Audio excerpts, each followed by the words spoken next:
وأشهد أن محمدا عبده ورسوله اللهم صل وسلم وبارك على نبينا وحبيبنا المصطفى محمد وعلى آله وأصحابه ومن تبعهم بإحسان إلى يوم الدين. أما بعد.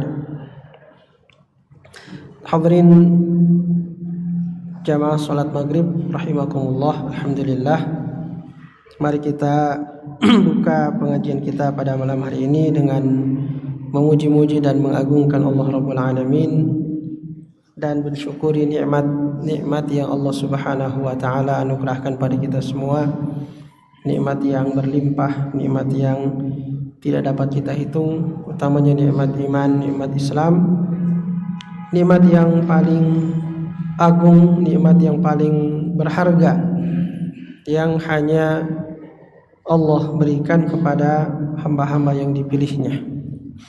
Kemudian mari kita berselawat pada Nabi kita, manusia yang paling kita cintai dan suri tauladan bagi kita dalam kehidupan, Rasulullah Muhammad sallallahu alaihi wasallam. Demikian pula kepada keluarga beliau dan sahabat-sahabat beliau radhiyallahu taala anhum ajma'in. Hadirin sidang jamaah salat maghrib yang dirahmati Allah Subhanahu wa taala. Di antara dasar atau landasan asal daripada keimanan kita adalah at-ta'zim lillahi tabaraka wa ta'ala, pengagungan kita kepada Allah Subhanahu wa ta'ala, yang mana iman tidak mungkin lahir dalam hati seorang yang tidak mengagungkan Allah Subhanahu wa ta'ala. Karena itu Allah Subhanahu wa ta'ala berfirman tentang orang-orang yang kafir. Allah berfirman, wa ma qadarullaha haqqa qadrihi, dan mereka tidak mengagungkan Allah Subhanahu wa ta'ala dengan pengagungan yang semestinya, dengan pengagungan yang seharusnya. Buktinya mereka mengangkat tandingan-tandingan bagi Allah Subhanahu wa ta'ala. Siapa yang mengangkat syirikat bagi Allah Subhanahu wa ta'ala, maka dia telah merendahkan Allah Subhanahu wa ta'ala. Dia tidak mengagungkan Allah Subhanahu wa ta'ala. Karena Allah Subhanahu wa ta'ala tidak membutuhkan syirikat. Karena itu dalam surat Al-Ikhlas Allah Subhanahu wa ta'ala menegaskan, qul huwallahu ahad, Allahu as-samad, lam yalid wa lam yulad wa lam yakun lahu kufuwan ahad. Katakanlah wahai Muhammad, dia, maksudnya Tuhanmu adalah Allah Subhanahu wa ta'ala, dan dia itu tunggal. Jadi surat ini disebutkan para ulama sababun nuzulnya adalah karena orang-orang kafir berkata kepada Rasulullah sallallahu alaihi wasallam, ya Muhammad, sif lana rabbak, sif lana rabbak, jelaskan kepada kami siapa Tuhanmu, bagaimana Tuhanmu. Maka turunlah surat Al-Ikhlas. Qul, katakan wahai Muhammad, huwa, dia, maksudnya Tuhan yang kalian tanyakan tentangnya. Ya, karena mereka bertanya, jelaskan kepada kami siapa Tuhanmu. Maka turun jawabannya, qul, katakan Muhammad, huwa, dia yang kalian tanyakan itu, Tuhan yang kalian minta dijelaskan itu adalah Allah. Qul huwa Allah. Ahadun, yang salah satu sifatnya adalah dia itu tunggal. Ya, qul huwallahu ahad, yakni qul huwallahu wa huwa ahad. Maksudnya seperti itu. Katakan wahai Muhammad, Tuhan yang kalian tanyakan tentangnya adalah Allah, dan Allah itu tunggal. Allahu as-samad, Allah adalah tempat atau zat yang bergantung kepadanya segala sesuatu, seluruh makhluk, yang dituju oleh seluruh makhluk, yang dicari ketika ada kebutuhan. As-samad, lam yalid wa lam yulad, dia tidak melahirkan, tidak punya anak, dan dia juga tidak diperanakkan, tidak dilahirkan dari orang tua. Walam yakun lahu kufuwan, dan tidak ada baginya yang sekufu, yang setara, yang sejajar, yang sederajat. Kufu. Walam yakul lahu kufuwan ahadun, seorang pun juga. Tidak ada seorang pun juga, tidak ada sesuatu apapun juga yang sekufu dengan Allah, yang sederajat dengan Allah Subhanahu wa taala, yang sejajar dengan Allah Subhanahu wa taala. Maka ketika orang-orang kafir menjadikan tandingan-tandingan bagi Allah Subhanahu wa taala, mereka tidak mengagungkan Allah Subhanahu wa taala, karena Allah tidak ada yang sederajat dengannya. Maka at-ta'zim itu adalah asalnya iman, ya, sama dengan al-mahabbah, mahabbatullah. Orang beriman pasti mengagungkan Allah Subhanahu wa taala. Karena itu, orang beriman tidak akan melakukan perbuatan-perbuatan yang menunjukkan ketidakpengagungan terhadap Allah Subhanahu wa taala. Di antaranya adalah al-istihza, misalnya berolok-olok terhadap ajaran agama, mempermain-mainkan ajaran agama, menjadikan ajaran agama sebagai bahan permainan, bahan olok-olokan, apalagi bahkan bahan lawakan sekalipun. Itu menunjukkan orang yang melakukannya tidak mengagungkan Allah Subhanahu wa taala. Karena itu Allah berfirman, "Qul abillahi wa ayatihi wa rasulihi kuntum tastahzi'un la ta'tadiru qad kafartum ba'da imanikum." Katakanlah, apakah terhadap Allah, ayat-ayatnya dan Rasulnya kalian berolok-olok, kalian bermain-main? Maka tidak usah kalian minta maaf, karena qad kafartum ba'da imanikum, sungguh kalian telah kafir setelah kalian beriman. Berolok-olok terhadap agama itu menyebabkan batalnya keislaman. Sababun nuzul daripada ayat ini adalah orang-orang yang berolok-olok sebenarnya tidak langsung kepada Allah, tidak langsung kepada Rasul, tidak langsung kepada ayat Al-Quran. Mereka berolok-olok kepada Al-Qurra, para ahlul Quran di antara sahabat-sahabat Rasulullah sallallahu alaihi wasallam. Ya, yaitu olok-olokan mereka. Jadi dalam perang mereka mengejek, merendahkan, berolok-olok kepada ahlul Quran, dan mereka mengatakan, kurang lebih perkataan mereka mengatakan, ma ra'ayna mithla haula'il qurra arghabuna butunan wa ajbanuna 'indal liqa. Kita tidak melihat orang-orang seperti para qurra itu. Qurra itu sahabat-sahabat Nabi yang terkemuka, ahlul Quran di antara sahabat Rasulullah sallallahu alaihi wasallam. Istilahnya sahabat-sahabat yang diandalkan oleh Rasulullah sallallahu alaihi wasallam, yang biasa diutus berdakwah karena mereka ahlul Quran.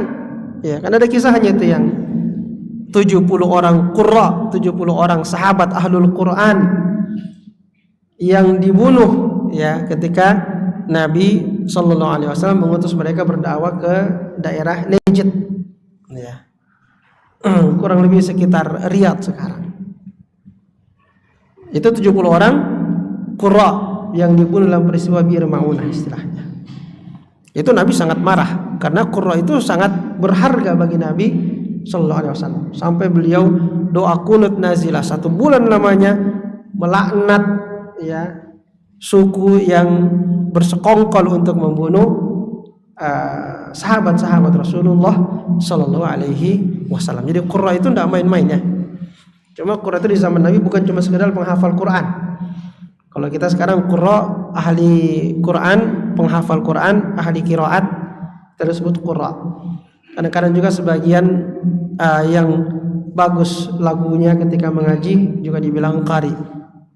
Tapi zaman Nabi qari atau qurra itu tidak cuma sekedar hafal Quran, tapi mereka juga menguasai isi Al-Quran. Mereka adalah ulama-ulama Al-Quran. Nah, Dalam satu peperangan mereka diejek oleh sebagian orang, disebutkan orang-orang munafik memang, yang mengatakan ma ra'aina mithla qurra'ina haula, kita tidak melihat orang-orang yang seperti para qurra kita itu. Katanya mereka itu arghabuna butunan, paling kuat makan, wajbanuna indal liqa, tapi paling penakut ketika bertemu dengan musuh. Nah, itu olok-olokan. Padahal tidak seperti itu. Ya, tidak seperti itu. Para sahabat Qurra adalah sahabat yang terkumpul dan tidak takut mati. Makanya ketika terjadi peristiwa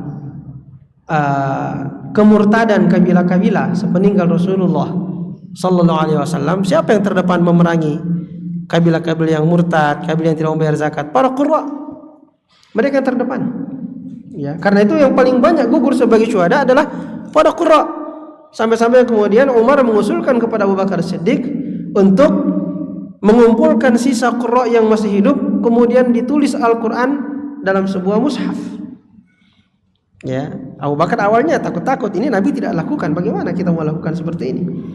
Tapi setelah banyak para sahabat menyetujui pendapat Umar, akhirnya semua sahabat sepakat untuk dikumpulkan sisa-sisa penghafal Quran dan ditulislah Al-Quran di atas sebuah mushaf. Itulah yang kemudian kita baca sampai hari ini. Mushaf yang pertama ditulis di zaman Abu Bakar Siddiq radhiyallahu taala anhu. Kenapa? Karena begitu banyak qurra yang gugur di jalan Allah Subhanahu wa taala. Itu menunjukkan para qurra adalah orang yang terdepan dalam berjihad di jalan Allah Subhanahu wa taala. Itu luar biasa ini ahlul Quran, ya. Kalau kita mau lihat bagaimana ahlul Quran di zaman Nabi sallallahu alaihi wasallam, mereka mengumpulkan ilmu, ibadah, jihad fisabilillah, itu ahlul Quran. Ya, karena itu para ikhwah kita, anak-anak kita, remaja-remaja kita yang hari ini begitu gemar membaca menghafal Al-Quran, mesti kita arahkan, Anda tidak cuma sekedar menghafal Quran. Quran tidak cuma sekedar dihafalkan, tapi jadilah seperti para qurra dari sahabat-sahabat Rasulullah sallallahu alaihi wasallam. Mereka menghafalkan Quran, menguasai kandungannya, sehingga mereka menjadi para duat yang diutus berdakwah. Mereka ahli ibadah dengan ilmunya, dan mereka juga terdepan dalam berjihad di jalan Allah Subhanahu wa taala. Itulah qurra. Itulah ahlul Quran, mengumpulkan dakwah, ibadah dan jihad fisabilillah.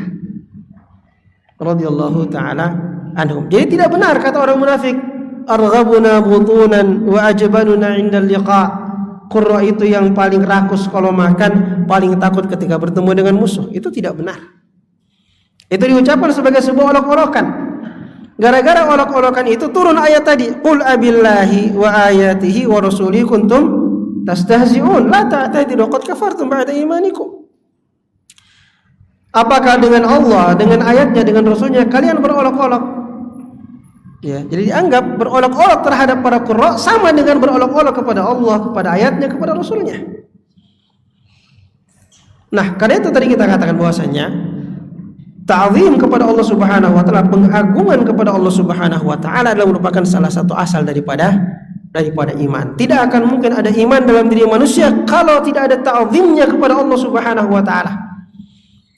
Dan orang yang berolok-olok terhadap agama menunjukkan dia tidak punya ta'zim. Tidak mungkin orang yang mengagungkan Allah berani berolok-olok kepada Allah. Ya. Maka jika ada orang yang berolok-olok kepada Allah, berolok kepada ayatnya, kepada nabinya, dijadikan sebagai bahan lelucon, bahan permainan, bahan lawakan, apalagi sampai mengejek, merendahkan, pasti tidak ada iman dalam hatinya. Dipastikan itu. Makanya Allah langsung katakan, qad kafartum ba'da imanikum. Kamu sudah kafir setelah beriman. Ya. Karena tidak ada ta'zim dalam hatinya, menunjukkan tidak punya iman. Kalau dia menunjukkan keimanan secara lahir, maka dia adalah orang munafik yang hanya menunjukkan keimanan secara lahirnya saja, tapi hatinya kosong dari keimanan. Karena kalau iman ada, pasti ada ta'zim kepada Allah Subhanahu wa ta'ala. Maka ini pentingnya ta'zim, mengagungkan Allah Subhanahu wa ta'ala. Nah, Di antara bentuk pengagungan kepada Allah Subhanahu wa taala adalah mengagungkan syariatnya. Mengagungkan syariat Allah Subhanahu wa taala. Menundukkan hawa nafsu kita kepada syariat Allah Subhanahu wa taala. Karena itu di antara ciri orang beriman dalam firman Allah Subhanahu wa taala, "Wa ma kana lil mu'min wala mu'minah idza qada Allahu wa rasuluhu amran ay yakuna lahumul khiyaratu min amrihim."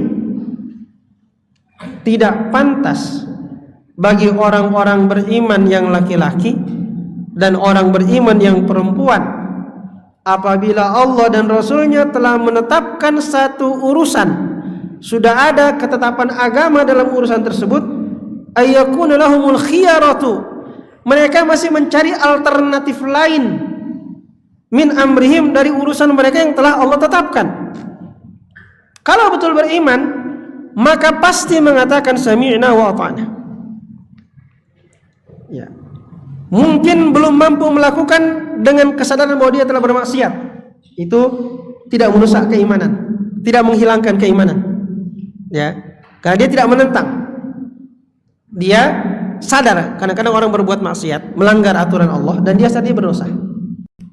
Itu mengurangi keimanan, jelas. Ya, dosa itu mengurangi keimanan, tapi tidak menghilangkan iman.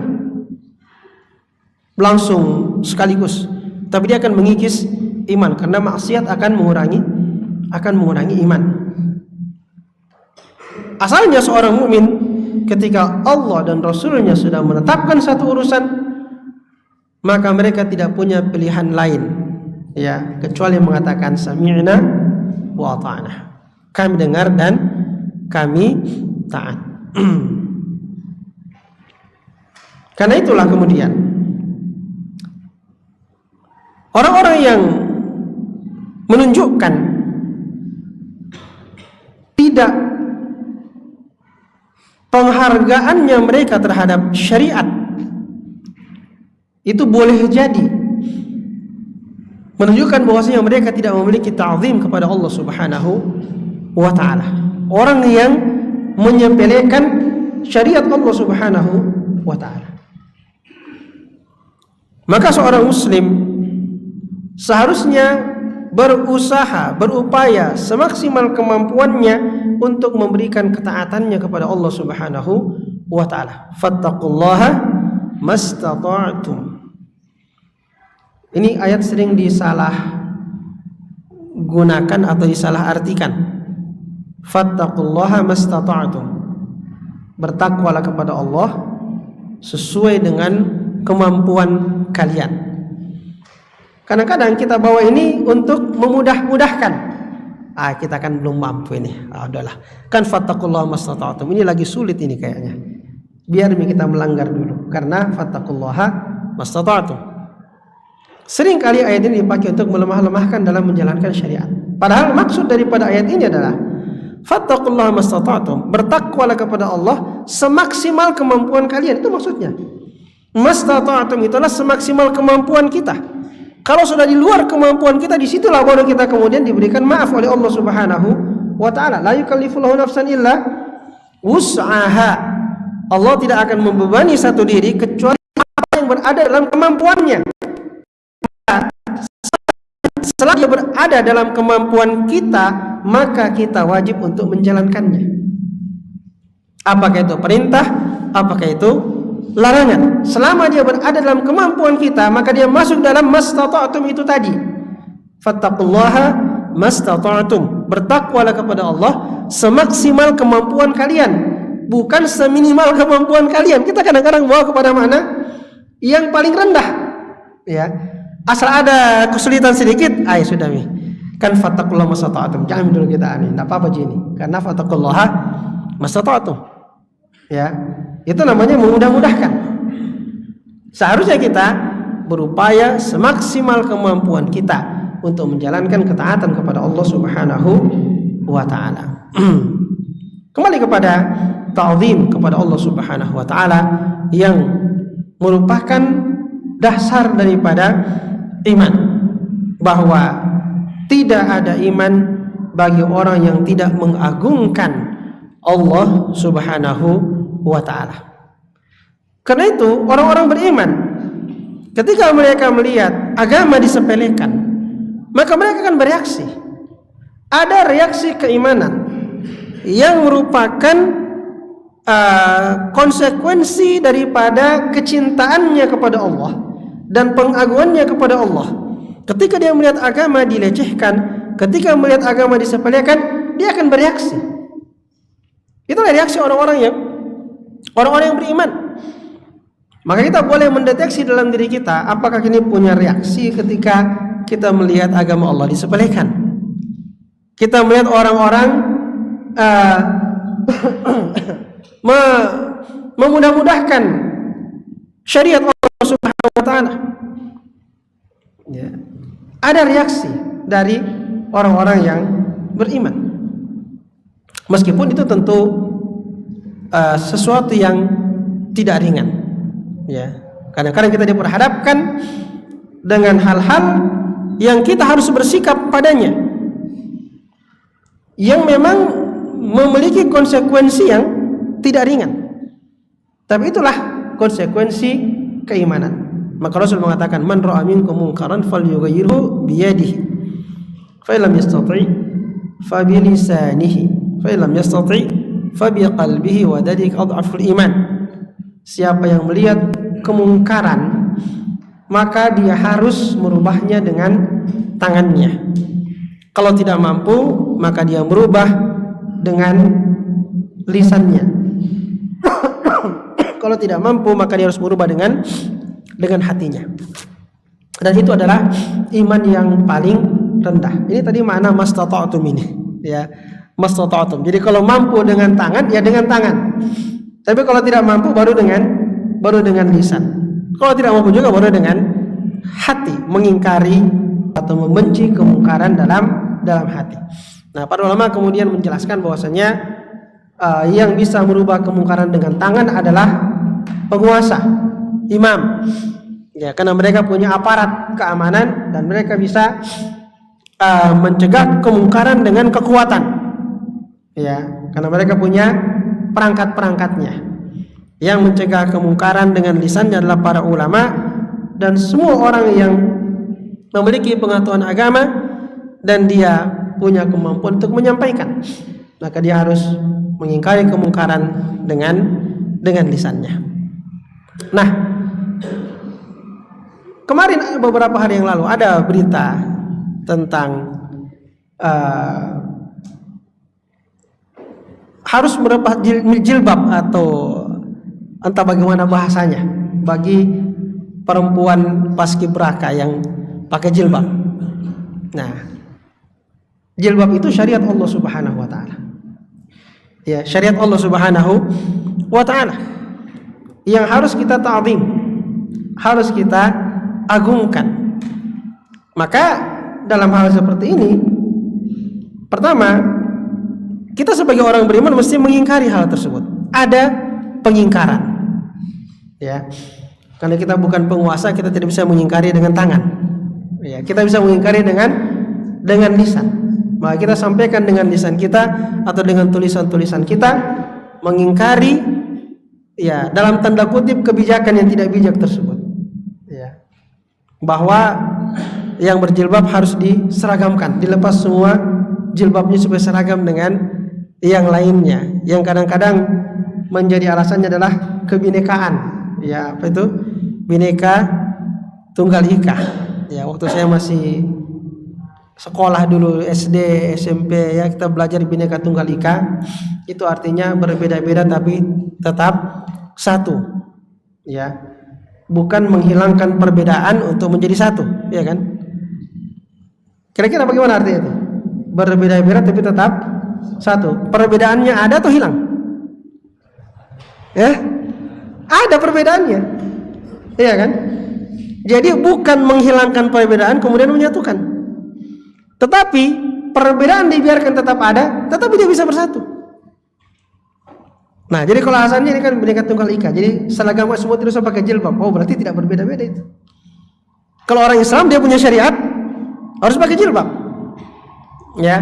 perempuan muslim harus menutup aurat. Jadi kalau Anda menggunakan hujjah Bhinneka Tunggal Ika, seharusnya Anda mentolerir perbedaan yang ada.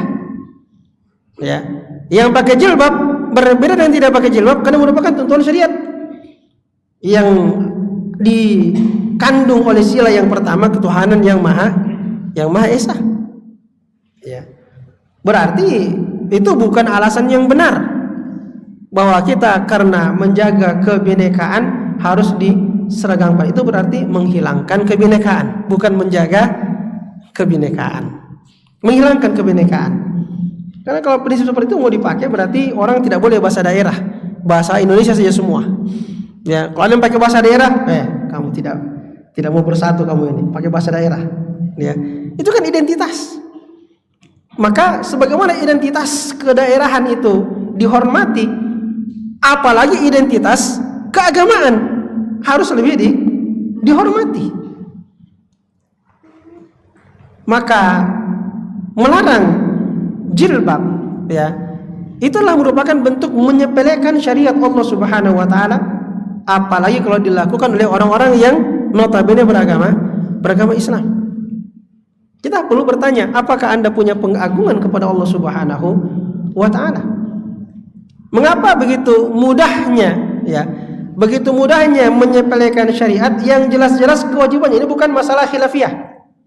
Ya, kecuali kalau masalah khilafiyah mungkin, ya. Masalah yang masih diikhtilafkan di antara para ulama. Pakai jilbab ini tidak ada khilafnya. Ya. Bahwasanya rambut itu wajib untuk ditutup oleh setiap muslimah.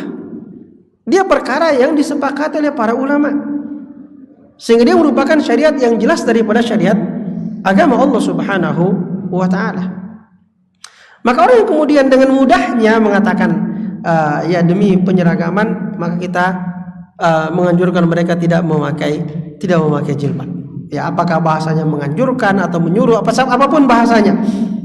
Yang jelas ini adalah bentuk memudah-mudahkan syariat atau menyepelekan syariat. Seakan-akan syariat itu bukan sesuatu yang paling penting, di mana dia bisa dinomor sekiankan demi untuk sesuatu yang lain yang bukan syariat. Bagi orang Islam, syariat agama di atas segalanya. Di atas segalanya. Maka tidak boleh kita kemudian memudah-mudahkan untuk meninggalkan syariat kecuali dalam kondisi yang sifatnya darurat. Ya. Keadaan darurat memang membolehkan hal-hal yang tidak dibolehkan. Kaidahnya ad-daruratu tubihul mahdzurat. Kondisi-kondisi darurat membolehkan perkara yang tidak dibolehkan pada asalnya. Itu kalau sudah darurat. Tapi apakah ada kedaruratan di sini? Apakah ada kedaruratan bahwasanya Anda tidak boleh pakai jilbab? Ya, kalau Anda pakai jilbab menimbulkan bahaya yang besar, bisa menimbulkan kemudaratan yang besar. Tidak ada itu. Maka dia bukan satu kondisi yang darurat. Nah, sehingga dari sisi orang-orang yang membuat kebijakan itu, jika dia seorang muslim, maka keimanannya patut untuk dipertanyakan. Apakah Anda betul-betul beriman kepada Allah Subhanahu wa taala? Karena Anda berani menyepelekan syariat Allah Subhanahu wa taala. Sementara syariat di atas segala-galanya. Bagi kita, syariat adalah yang paling utama. Yang kedua, bagi mereka yang berada dalam kondisi di mana mereka diberikan pilihan, ya, kalau mau tetap di sini, buka jilbab Anda. Kalau tidak mau buka jilbab Anda keluar dari sini. Seorang muslimah yang mengagungkan syariat Allah Subhanahu wa taala, dia mesti memilih untuk tetap menjalankan syariat. Karena kondisi ini bukan kondisi darurat. Dia tidak darurat untuk berada dalam kelompok tersebut. Andai kan misalnya tidak ada, dia hanya punya dua pilihan saja. Anda mau di sini lepas jilbab, tidak mau di sini, tidak mau lepas jilbab, ya silakan mengundurkan diri. Ya. Maka sebagai konsekuensi keimanan, dia memilih untuk mengundurkan diri. Ya. Karena tidak ada kemudaratan jika dia mundur bagi dirinya, dan itu merupakan bahasa keimanan, di mana dia menganggungkan syariat Allah Subhanahu wa taala di atas hal-hal yang lainnya. Ya, paling-paling jika dia berada di situ kan ada semacam syuhrah, ya, ada popularitas, ya, dikenal orang dan seterusnya dan seterusnya. Dan hal tersebut bukan hal-hal yang sifatnya sangat mendesak. Bukan hal yang mendesak.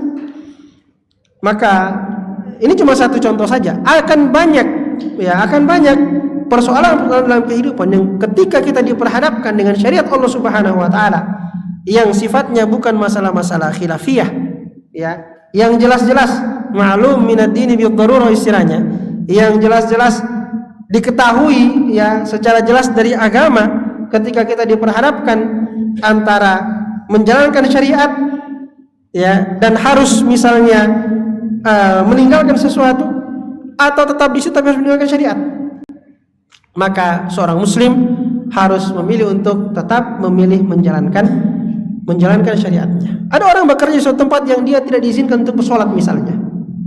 Boleh jadi beberapa perusahaan asing, pernah kita baca beritanya, melarang karyawannya sholat karena itu mengurangi produktivitas, ya.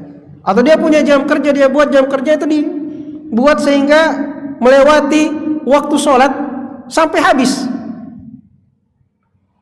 Ketika orang berada pada kondisi seperti ini dan dia punya keimanan, maka dia harus mendahulukan keimanannya, mendahulukan syariat. Ini sholat perkara yang bukan masalah khilafiyah. Anda harus sholat 5 waktu, mengerjakannya 5 kali sehari semalam. Anda bekerja di tempat bekerja yang tidak memungkinkan Anda melaksanakan sholat, tinggalkan. Ardullahi wasi'ah, bumi Allah ini luas, ya. Dan rezeki Allah Subhanahu wa taala itu banyak macam-macam jalannya. Tempat kita bekerja itu bukan sumber rezeki. Sumbernya rezeki adalah Allah Subhanahu wa taala. Tempat kita bekerja hanyalah merupakan jalan datangnya rezeki yang sumbernya dari Allah Subhanahu wa taala, yang mana Allah Subhanahu wa taala bisa memberikan kita berbagai macam jalan untuk sampainya rezeki itu kepada kita, ya. Maka itu ada pilihan. Ketika orang diperhadapkan dengan satu pekerjaan yang mengharuskan dia meninggalkan syariat yang jelas, ya, syariat yang tidak ada khilaf di dalamnya, maka dia harus memilih untuk menjalankan syariat Allah Subhanahu wa taala dan meninggalkan pekerjaan tersebut. Dan yakinlah bahwasanya Allah Subhanahu wa taala pasti akan memberikan gantinya. Dan barang siapa yang bertakwa kepada Allah Subhanahu wa taala, maka Allah akan memberikan dia rezeki dari arah yang tidak disangka-sangka. Wa may yattaqillaha yaj'al lahu makhrajan wa yarzuqhu min haitsu la yahtasib. Siapa yang bertakwa pada Allah Subhanahu wa taala, maka Allah akan jadikan baginya jalan keluar. Akan ada jalan keluar. Masalahnya kadang kita kurang yakin dengan pertolongan Allah Subhanahu wa taala. Ini juga bagian daripada keimanan yang harus diasah.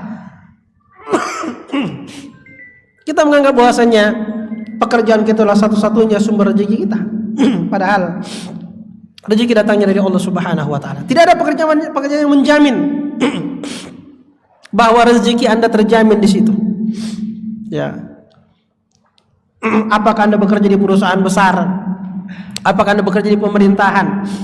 Tidak ada jaminan bahwasanya itu akan terus-terus berlangsung. Ya. Mungkin orang mengatakan kalau saya jadi PNS atau SN, rezeki saya terjamin nih, tiap bulan terima gaji. Belum tentu. Ada negara yang bangkrut. Ya, ada negara yang bangkrut, tidak bisa gaji dia punya pegawai. Bekerja di perusahaan yang besar, nampaknya tidak akan bangkrut di perusahaan. Banyak perusahaan yang sangat besar kemudian bangkrut. Karena itu bukan sumber rezeki. Sumber rezeki adalah Allah Subhanahu wa taala. Ini hanya jalan-jalan datangnya rezeki kepada kita. Maka ini yang harus ditanamkan dalam diri kita. Mendahulukan syariat Allah Subhanahu wa taala di atas segalanya. Itu adalah merupakan bukti keimanan kita yang tadi sudah kita bacakan ayatnya. Wa ma kana lil mu'min wala mu'minah idza qada Allahu wa rasuluhu amran ay yakuna lahumul khiyaratu min amrihim. Tidak pantas bagi laki-laki yang beriman dan bagi perempuan yang beriman apabila Allah dan Rasulnya telah menetapkan satu urusan dia masih memiliki alternatif lain daripada apa yang telah ditetapkan oleh Allah dan Rasulnya Shallallahu Alaihi Wasallam.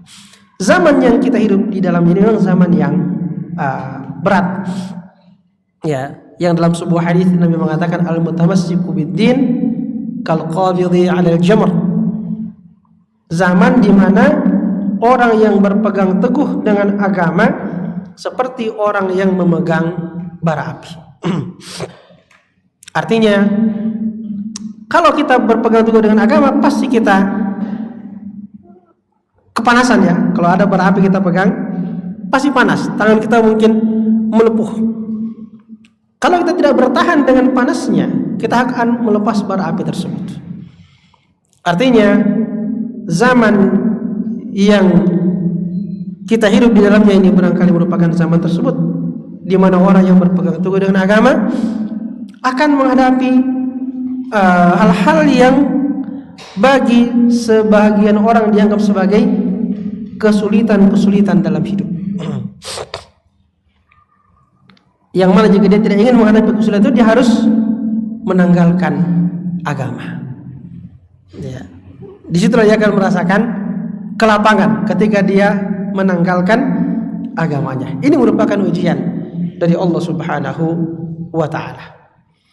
Yang sesungguhnya bahwasanya ketika orang berpegang teguh dengan agama Allah, yakinlah bahwasanya Allah pasti akan memberikan jalan keluar. Mungkin awalnya kelihatan, aduh kita akan kesulitan ini, kita akan kesempitan, kita akan mendapatkan kesusahan dalam kehidupan. Tapi yakinlah bahwasanya Allah Subhanahu wa Ta'ala akan memberikan jalan keluar, akan menggantikan keadaan itu. Ya, bagaimana kemudian Rasulullah SAW dan para sahabat yang di awal dakwah berada dalam kesulitan yang sangat besar, tapi karena mereka bersabar dalam kesulitan mereka bersabar dalam agama Allah Subhanahu wa Ta'ala, maka kemudian Allah merubah keadaan mereka. Itu memang ujian yang membutuhkan kesabaran. Berapa banyak sahabat yang di awal-awal dakwah mereka harus disiksa, ya, sebagian bahkan terbunuh di jalan Allah Subhanahu wa Ta'ala, merasakan kesulitan kehidupan, hidup dalam kemiskinan. Tapi kemudian karena kesabaran mereka, Allah ganti keadaan mereka. Allah rubah keadaan mereka dari kesulitan menjadi kelapangan, dari rasa takut menjadi rasa aman. Ya. Itu janji Allah Subhanahu wa Ta'ala. Dan juga merupakan bagian daripada keimanan kita yang meyakini pertolongan Allah Subhanahu wa Ta'ala.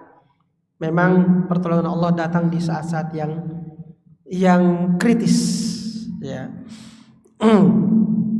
Allah berfirman, am hasibtum an tadkhulul jannah walamma ya'tikum mathalul ladzina khalu min qablikum massathumul ba'sa'u wadh-dharra wa zulzilu hatta yaqula ar-rasulu wal ladzina amanu ma'ahu mata nasrullah ala inna nasrallahi qarib. Apakah kalian menyangka kalian akan masuk surga sementara belum datang pada kalian cobaan seperti yang datang kepada orang-orang sebelum kalian? Mereka ditimpa kesulitan dan kesempitan dan digoncangkan dengan goncangan yang sangat kuat, yang sangat hebat, sampai-sampai Rasul dan orang-orang beriman bersama dengan beliau mengatakan mata nasrullah. Itu sudah sangat kritis. Ya, kapan datangnya pertolongan Allah? Allah mengatakan ala inna nasrullahi qarib.